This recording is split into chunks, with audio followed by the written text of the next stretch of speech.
Europe at the beginning of the 20th century was a seething mass of tensions. Advances in technologies brought about unimaginable destruction. Old regimes were clinging on to power, and new ones were eager to establish themselves. Many of the citizens of Europe were forced to decide which moral compass they wished to adopt. Families became fractured, and none embodied this split more than the Mitford sisters.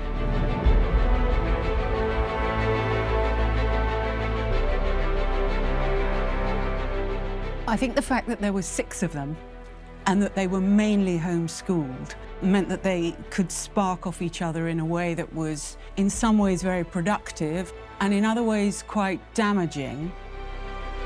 Until really very late in her life, Diana thought of Winston Churchill as a dreadful war criminal who was worse than Hitler. In grammar school, when the subject of communism came up and the horrors of it, I would raise my hand and try to give the other side of the story, and it didn't work out so well. Jessica the communist and Diana the fascist were separated by only a few years in age, but were poles apart in ideology. For Jessica, who'd romanticised Diana so much, there was a wide gap between the Diana who Jessica had looked up to and the Diana who now existed. They had a zest for publicity at any cost. Diana would have been perfectly capable, if she'd been a normal, sensible person, of living quietly in Paris and not always picking quarrels with Jessica in public. And she, likewise, wanted to go on attacking her sister as an old Nazi, so that they both enjoyed the publicity. That was what they were like. The rivalries and the interplay of it was just almost infinite. It started out as this rivalry. I'm a red, you're a Nazi, but it wasn't serious, and when it became serious, it became horrible. Like so many others of their era, their personal and political lives became so entwined that they ultimately shattered the once strong and loving bonds of sisterhood.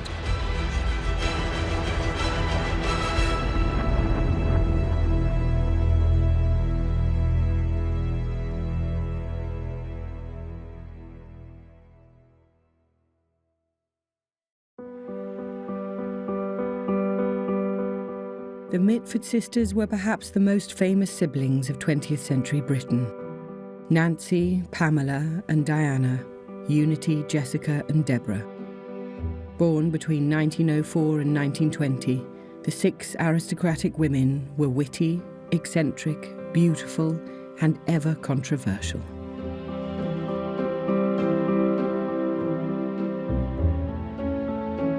But they were far from a pack of duplicates. Fiercely competitive, each sister sought out her own distinct identity and clashed with the other siblings as a result.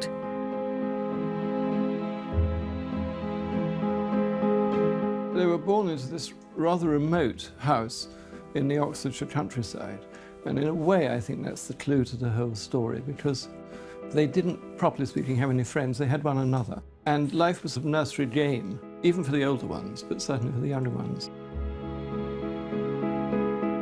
All of them were born either before, during, or after the First World War. So they were born into a world that was just about to change massively. Those 6 very competitive, rivalrous, bright sisters, all sort of flashing off each other. Semi-feral and in another way very protected, because they'd never crossed the road alone, you know, until they were 16 or something, or probably not even then. It was an odd, unrepeatable mixture. They had no proper friends and no entertainment. So all family entertainments in these English country houses were in the family, and you showed off like mad, and you did charades and you did silly acts and tricks. They carried that on into public life. The family did not possess vast wealth. The Mitfords' father, Lord Redesdale, was an energetic and theatrical personality, but had little financial sense. His money troubles repeatedly forced the family to sell off land and other property. They eventually settled in the village of Swinbrook, Oxfordshire, in a house Redesdale built himself. There, a new dynamic developed among the later Mitford children, Jessica, Unity and Deborah. They made up their own languages, formed secret societies, and played silly pranks. But for Jessica, the glamorous Diana was always her idol. I don't think it's possible to think she looked at Diana other than with huge admiration to start with. I think Diana had a huge effect upon everybody, pretty much, who ever met her, which includes me. I met her not long before she died, and I've thought about her probably every week since. She could have charmed Karl Marx, I think, even though her politics were somewhat to the right of his. And she was very warm and very funny. Jessica slightly hero worshipped her, I think, partly because she was the most beautiful, and partly because she was infinitely the cleverest, and she was very widely read in European literature and so forth. Jessica said she was like the perfect older sister. She had this marvellous sort of moon goddess look, this incredible dynamic serenity about her. She had every gift a woman could have. I think any young girl in that situation would look up to her older sister. It'd be difficult not to. I mean, her older sister was living this life of glamour, of freedom. It seemed very perfect and very romantic to her.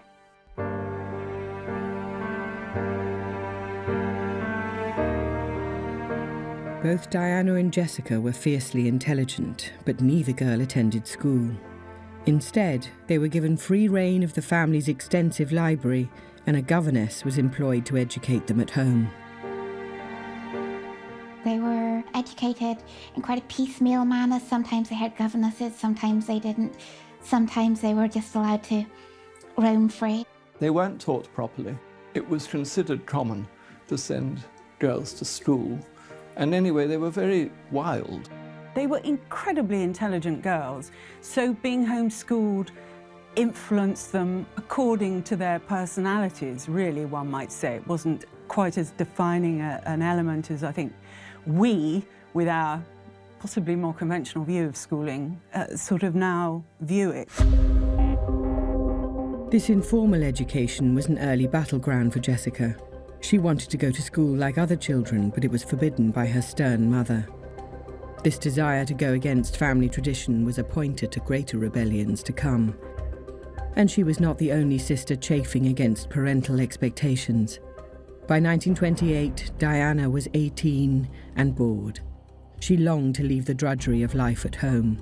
Already a renowned society beauty, she knew the power she could wield over men. This would be her escape route. Brian Guinness met Diana at a summer ball in 1928.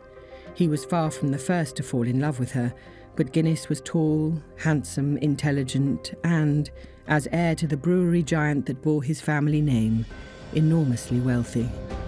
She was 18, and she married him, and he adored her, and all his friends adored her. She fell in love, I think, with Brian Guinness because he was a bit like the hero of one of Tolstoy's novels. He saw himself as being like Levin in Anna Karenina, the sort of gentleman farmer who lived in the country, wrote poems, mixed with literary people. Their best friends were Lytton Strachey and the Bloomsbury set.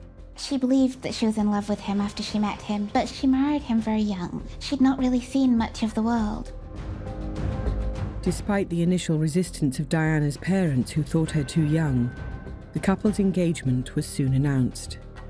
They were married in St Margaret's, Westminster on the 29th of January 1929. The couple soon became a fixture of the London social scene, and the bright young things of the day flocked to the newlyweds' elegant home near Buckingham Palace. Jessica marvelled at her older sister's life. Diana had the looks, the wealth, and soon the happy young children too.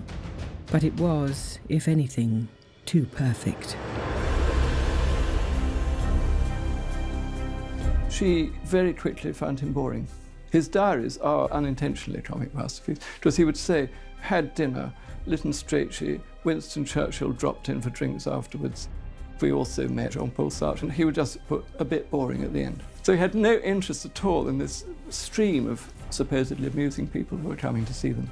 She had this very austere brain, and I think, although it was very nice being written about in Tatler, you know, oh, Mrs. Guinness, it's wearing trousers, let's all wear trousers like Mrs. Guinness, you know, all that nonsense. I think she was kind of bored, actually. When she married him, she came into this glittering world of London, of parties, of Evelyn Noir, of this kind of vile bodies, bright young thing world. And she realised that the world was much bigger than she had previously believed it to be. She had this marvellous dog, this fantastic wolfhound, and she used to feed him raw meat from her hands. And that it almost felt like a symbol of what was really something more earthy that she wanted. And then, of course, she met Moseley. It was at a lunch in February 1932 that Diana met Sir Oswald Moseley. Moseley had once been the youngest MP in the House of Commons, but by 1932 he had abandoned first the Conservatives and then the Labour Party to strike out as leader of his own political organisation. Inspired by the Italian dictator Mussolini, Moseley christened his new party the British Union of Fascists. Diana was soon intoxicated by him. Her future, that of her sister Jessica, and the whole Mitford family would be changed forever. Born into privilege, Diana and Jessica Mitford had grown up in the aristocratic world of the 1920s.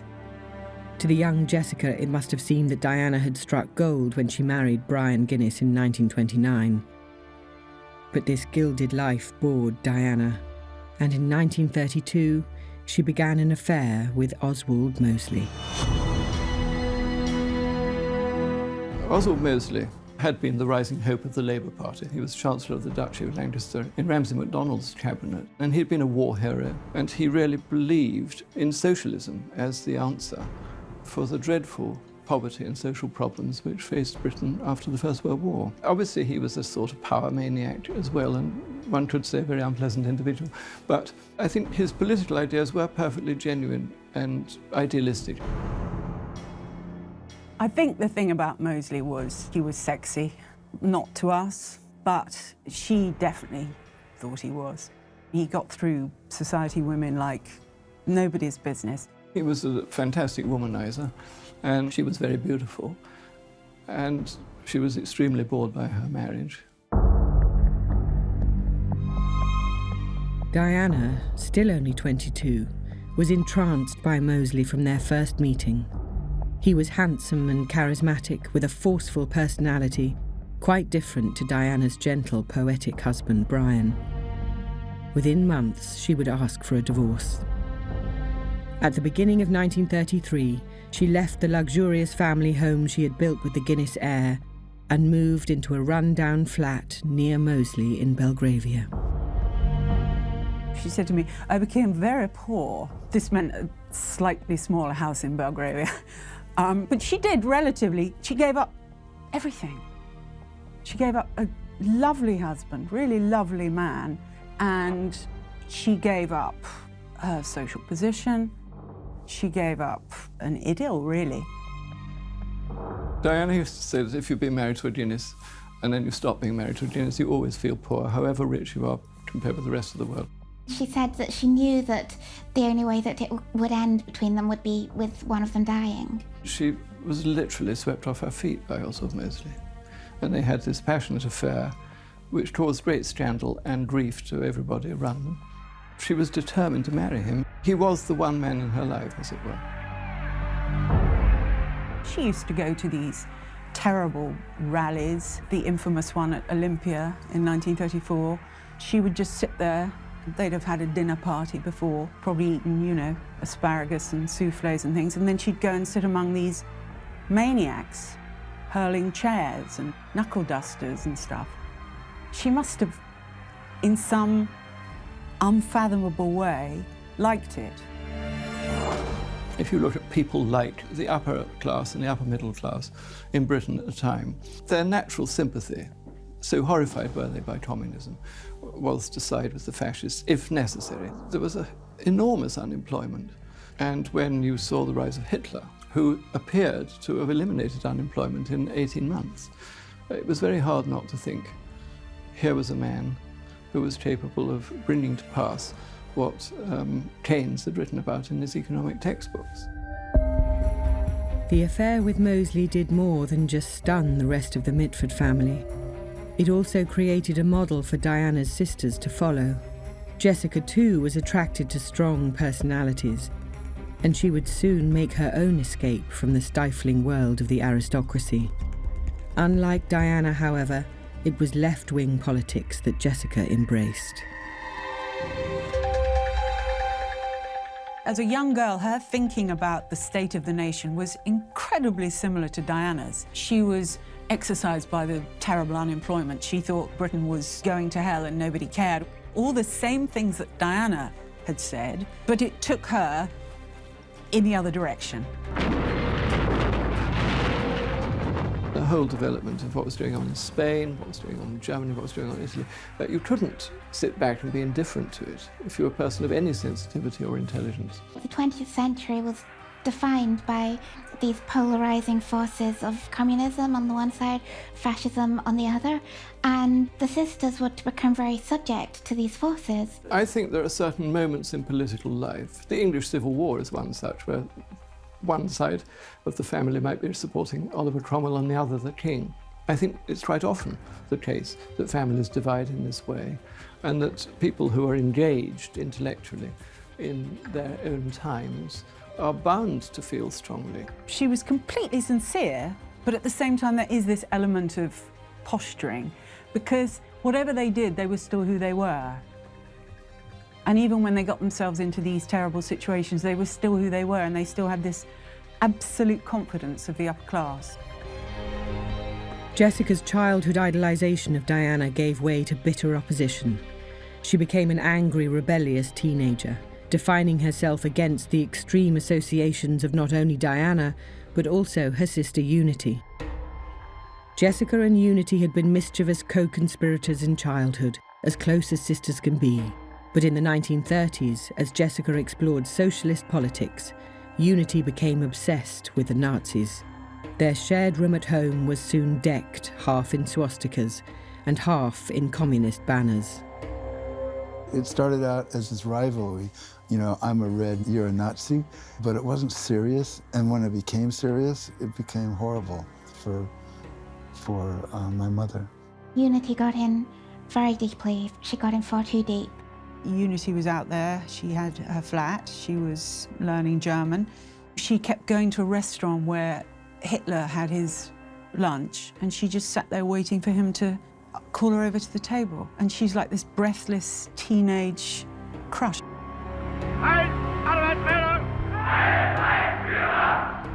The way she describes it, it's the Mitford idiom that makes it so sinister. All this blissful furor. Oh, the Führer was in a rage today. Oh, so exciting. I mean, this is for real. With her extraordinary Mitford confidence, Unity charmed the dictator. She was invited to join him and other top Nazis at social occasions. Diana was soon accompanying her. The pair attended Nuremberg rallies and watched the Berlin Olympic Games in 1936 as honoured guests. Unity was still going back to Munich at the end of the 30s, going to watch the Wagner at Bayreuth. She was in Austria when it was annexed. It wasn't a sexual relationship with Hitler, but she was his close companion, no question. He liked her. And Diana was there too. They became quite close friends with him. They were quite deeply ingrained with the inner Nazi party. Diana, who was a sophisticate, she liked mingling with the Nazi high command. She liked mingling with powerful men, like some women do. She wasn't repelled by their politics. Diana's visits were not just social calls. The British Union of Fascists were in severe financial difficulty, so Diana used her connections with senior Nazis to secure vital support. It is perhaps no surprise then that Germany was where Diana and Mosley finally married. The ceremony took place on the 6th of October 1936 at the house of Joseph Goebbels. In attendance was Adolf Hitler, whose wedding present was a signed photograph of himself. While Diana was celebrating her wedding alongside the most powerful men in Europe, her younger sister Jessica was also finding romance. The object of her affection was a young man named Esmond Romilly. Romilly was Jessica's second cousin. He had been a public school revolutionary whose beliefs had taken him from boyhood rebellion to the battlefields of Spain. The Spanish War was coming along. It was clear which side she was going to be on. She would be anti-Franco, long before Romilly came on the scene. He fought on the side of the revolutionaries in the Spanish Civil War.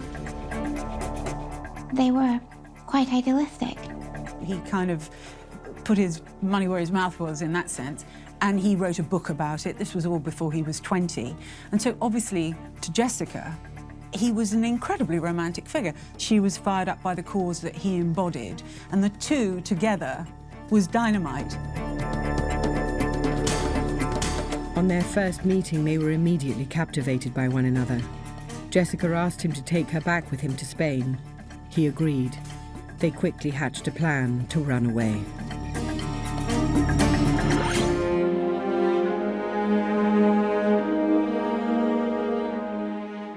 In the spring of 1937, the Mitford family was in crisis. They were already a fixture in the tabloid press thanks to the exploits of Diana and the Hitler-obsessed Unity. Now the newspapers had a fresh scandal. The second youngest Mitford sister, Jessica, had vanished from London in the company of Esmond Romilly, a charismatic young revolutionary who shared her left-wing ideals.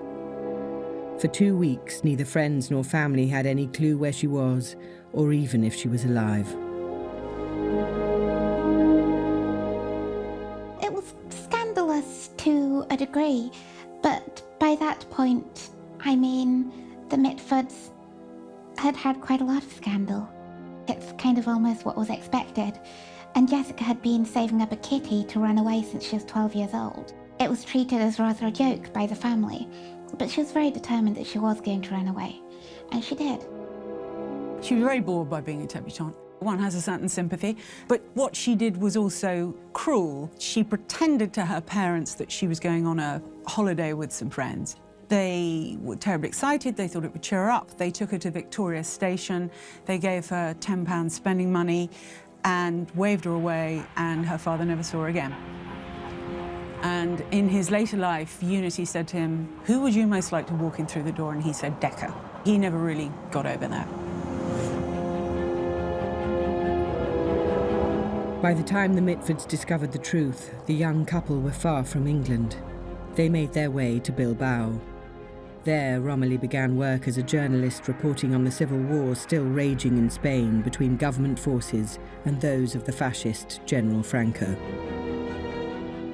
Lots of people tried to bring them back. They said to the UK ambassador to Spain, "You have to find Jessica Mitford and bring them back." And he sent a message back saying, "Found Jessica Mitford, bringing her back is impossible." Churchill was involved, everyone was involved. This is the thing, they were still who they were. You know, everyone was worried about if they'd just been two of the kind of people they purported to want to be, i.e. ignored working classes, they would never have had the attention and the care that they had. Finally, the efforts of the British consul in Bilbao did convince them to leave, but Jessica and Romilly refused to go any further than southern France. By now, Jessica was pregnant, and the priority for the Mitfords changed. She had to marry before the baby was born. So it was, on the 18th of May 1937, that Jessica and Romilly wed in Bayonne in the south of France. They finally felt able to come back to England, but they did not return to the comfortable lives they had enjoyed before. Instead, they settled in Rotherhithe, a working-class area of London. There, a few months later, Jessica gave birth to a daughter. In 1938, a measles epidemic swept through that part of London. Jessica had never contracted the illness. Her sheltered upbringing had protected her from it. Tragically, this meant she could not pass on immunity to her baby daughter. The little girl died, aged just 5 months. Just her grief is very private, and she doesn't want to have a display of it. Her outlook is very healthy, in my opinion. The funeral, none of the family were allowed to go. They were kind of living according to principles, because if they'd been working class, their baby could have died just the same and nobody would have helped them. But what were they achieving? What were they proving? It is very like when Diana went to live in Eaton Square and waited for Moseley to come round and deign to see her. They took up these positions with these men and they carried them through no matter what. What they really thought, no one would ever know, because they weren't those kinds of women. But she paid a terrible price, Jessica.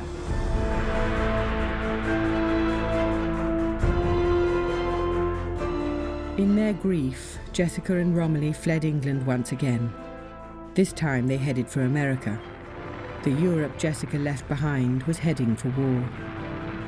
This was Diana's nightmare.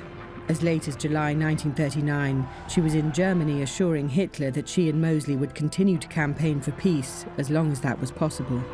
The prospect of war was even more alarming to Diana's Hitler-obsessed sister Unity. She could not bear the idea of conflict between the two countries she loved. So, after Germany's invasion of Poland made war with Britain inevitable, she went to the park in the centre of Munich and shot herself in the head.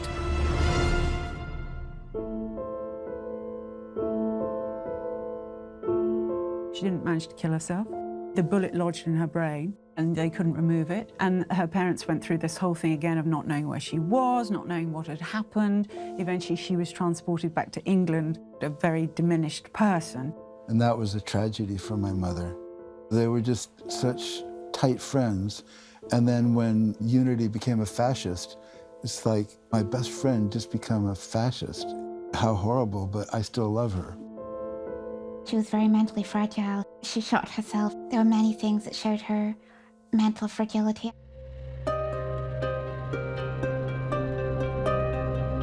In January 1940, the recovering Unity was finally sent back to England via neutral Switzerland.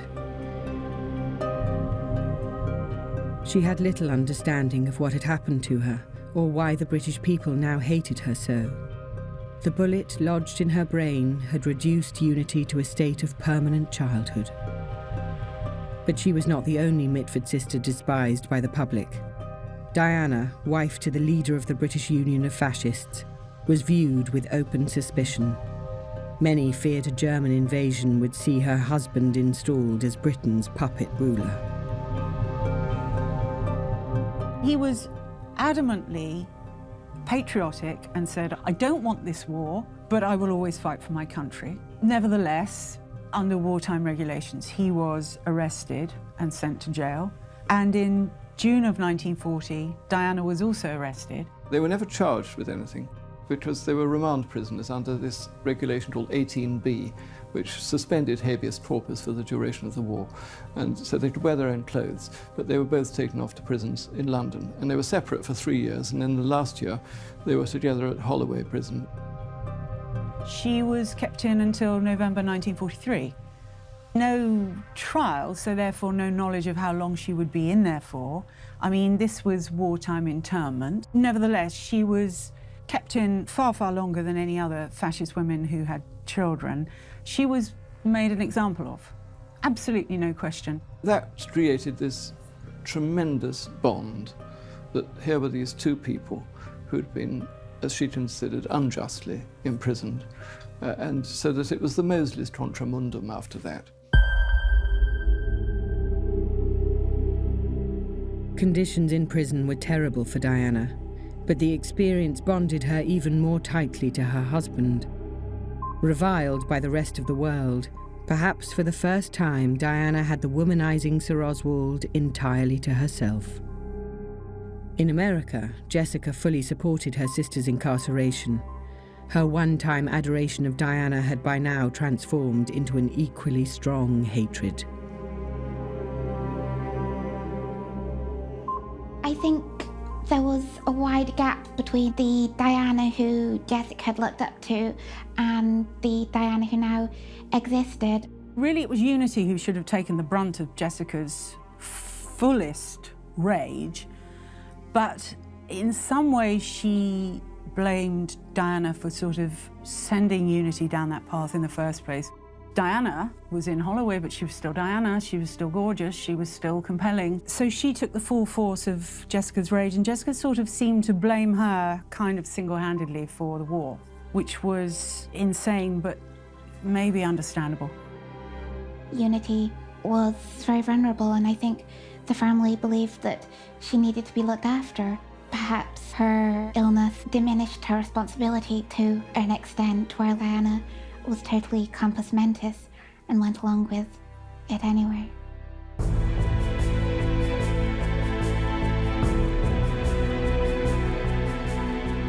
Jessica's only contact with her family was now through letters. She would soon become even more isolated. In 1940, her husband Romilly joined the Canadian Air Force and volunteered to fight in Europe. He went missing in action on the 30th of November 1941. He was 23. Romilly's death only sharpened Jessica's loathing of Diana, the older sister who represented everything her young husband had died fighting. Diana Mitford and her husband Sir Oswald Mosley were released from Holloway Prison in November 1943. Their incarceration without trial or charge had divided the country. Many were firmly opposed to their release. Among the angry protesters were Diana's sisters, Jessica and Nancy. They definitely believed that they should have kept Diana in prison. Later evidence of things Diana said in support of fascism definitely bear that out. Nancy went back to the Home Office and said, I'm not sure about this, I'm not sure you should be letting them out. The British ambassador in Paris, Gladwin Jebb, told Diana, do you realise the reason you got sent to prison during the war was that Nancy had shocked you? She'd been to Churchill and said, I think Diana is a national security risk and you should lock her up. And Diana was absolutely appalled, but she kept it a secret. Nancy had the face to say, oh, Jessica, you really shouldn't have done that, darling. Nancy was, she was a snake. But Jessica was open about it, full on about it. And what she then did, she wrote an open letter to Churchill saying this is a slap in the face for anti-fascists, and I'm appalled. She simply was iron about this. By this stage, the sisters had not spoken in years. The end of the war in 1945 brought no reconciliation, and even their common grief at the death of their beloved sister Unity in May 1948 did not heal the rift. Jessica remained in America. There she forged a new life with left-wing activist and lawyer Robert Truhaft. He, after the war, became a human rights lawyer. He was Jewish, which she probably quite liked that fact, given her family history. And he had to write to his mother saying, don't worry, she's not like her sisters. Well, he laughed at the whole Mitford thing. He loved it, he just thought it was funny. It was a glorious time to be alive in the United States, because the civil rights movement was getting going and she threw herself completely behind that. The good old cause, as she called it, the sort of left-wing cause, continued to occupy her, whether she was campaigning for civil rights for black people or whether she was anti the Vietnam War. There was plenty to campaign about and march about. That was everything. There was them going off to meetings.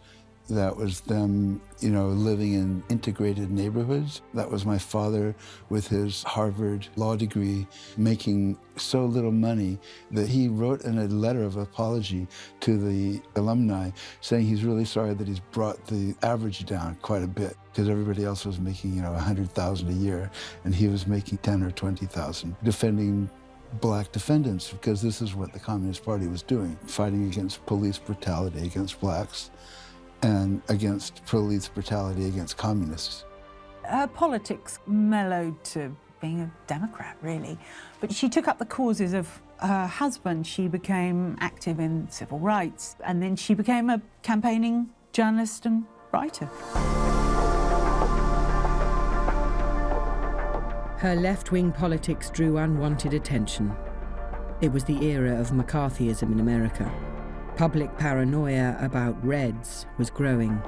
In this climate, Jessica's unrestrained communism led the FBI to put her under surveillance. There was a file on her. She was a serious sort of potential enemy of the state, rather oddly, as Mosley was in Britain when he and Diana were released. But he was viewed with the same sort of suspicion, rightfully so. It was almost a similar situation to Jessica's in America. It was assumed we were bugged by the FBI, but it was also assumed that it was kind of stupid and funny. We weren't terrorized by it like many other people were, you know. Diana and her husband were still pariahs on account of their fascist beliefs. Unable to stand it any longer, the couple moved to France. Diana and Jessica would meet only once again in their lives in 1973, when the siblings gathered to say goodbye to their older sister, the novelist Nancy Mitford. She had a cancer. They didn't diagnose it for years, Hodgkin's lymphoma. She went through absolute hell. Horribly painful, endless operations, and it was all pretty gruesome, and it went on for months. Jessica did come over from America to see her, and that was when she saw Diana. Jessica and Diana were completely at one. They weren't just being polite, they felt absolute harmony together. I sometimes think it's a bit like the football match in the trenches between the British and the Germans, getting on perfectly well, and then on Boxing Day, they went back to bombarding one another. And similarly, as soon as Jessica went back to the United States, she continued to hurl insults across the Atlantic to Diana. And Diana was constantly accusing Jessica of being spiteful or of lying. Spiteful was just a word for non-fascist in Diana's vocabulary. All the sisters were great letter writers, exchanging hundreds with each other throughout their lives. Nancy was always the author of the family, and her early novels, The Pursuit of Love and Love in a Cold Climate, were thinly veiled autobiographies. But in 1960, Jessica went one step further and published her own memoirs, Hons and Rebels. It's a very good book, and she's a very good writer. But it's a little bit naughty in a way, because she did have her cake and eat it. The family hated the book. Everybody knows how unreliable all the Mitfords' accounts are of the childhood when Hons and Rebels came out. The other sisters all said, "Oh, well, you've made it all up, darling." All the stuff that Nancy had put in The Pursuit of Love, she kind of used all that and got the mileage out of it, and then said, "Oh, but aren't they all frightful? I'm not like that. I'm absolutely lovely because I'm left-wing and I don't have really much to do with these awful people. But nevertheless, I'm going to tell you about them because they're quite good copy." Nancy wrote, but because she fictionalised them, it was seen as okay. But once Jessica wrote something, and she actually wrote it about the family, using their real names, then this was seen as a huge betrayal. Diana was incandescent. She wrote a letter to the TLS saying, "You'd think we were all morons from this book. Actually, we had access to this wonderful library," which they did, because both her grandfathers were MPs, they were cultured men. They didn't grow up quite like the raging ruffians that Jessica would have had one believe. 3 years after Hons and Rebels, Jessica achieved still greater success with The American Way of Death, an exposé of the shady and exploitative practices of the funeral business in the United States. Diana was also a gifted writer. She became a columnist, writing for Tatler magazine and the Evening Standard newspaper for many years. Throughout, she remained devoted to her husband, Sir Oswald Mosley, until he died in 1980. She never renounced her politics or regretted her friendship with Hitler.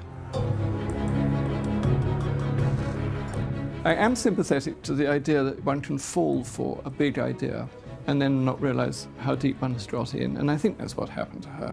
She was a perfectly decent human being, unquestionably the most tragic person I've ever known, until she realised she'd embraced a whole lot of ideas which were repellent, which were awful.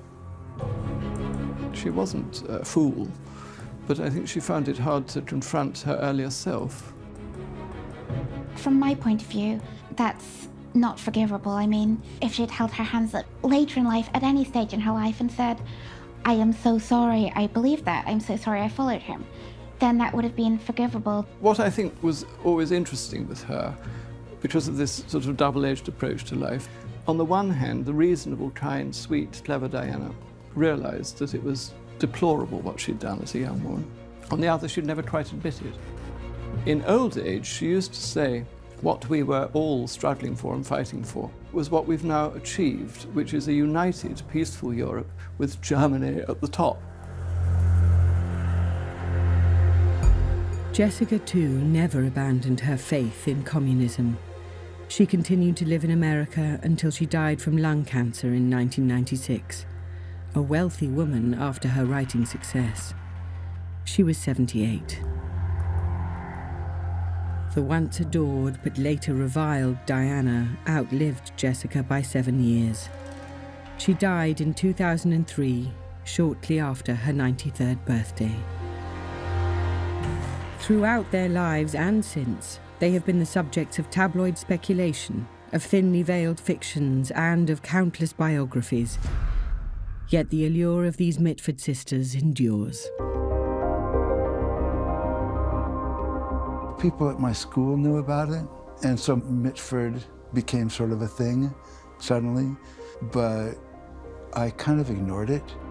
I don't know what's in this weird British mind that causes them to be so fascinated by my aunts. It's a really complicated legacy, isn't it? It's very light and dark. There's froth, and then there's this darkness, there's this tragedy. They're this beautiful family, and it is sort of like a Nancy Mitford novel. You know, you have this kind of very comic setting, these very relatable, lovely comic people, and then suddenly they do something massively inappropriate. We like reading about people who are so-called larger than life, and the Mitfords, I'm afraid, all of them were like that. They longed to be in the papers. And if it meant having a reputation for being a Nazi, so much the worse or better, but they didn't care. We're completely hung up about class in this country. If it's served up to us in the right way, what we profess to want to destroy will still entice us. It leaves aside the huge moral questions that they bring up. They're so familiar to us that we almost make them less interesting than they should be. People like my mom because she's a red, and she never did change. And people hate Diana for the same reason.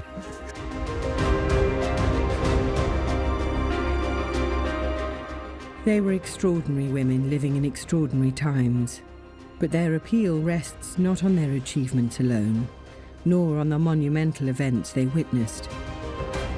For the lives of Diana and Jessica were shaped most by experiences more familiar to us all, the trials and joys of family, of love, of grief, and of sisterhood.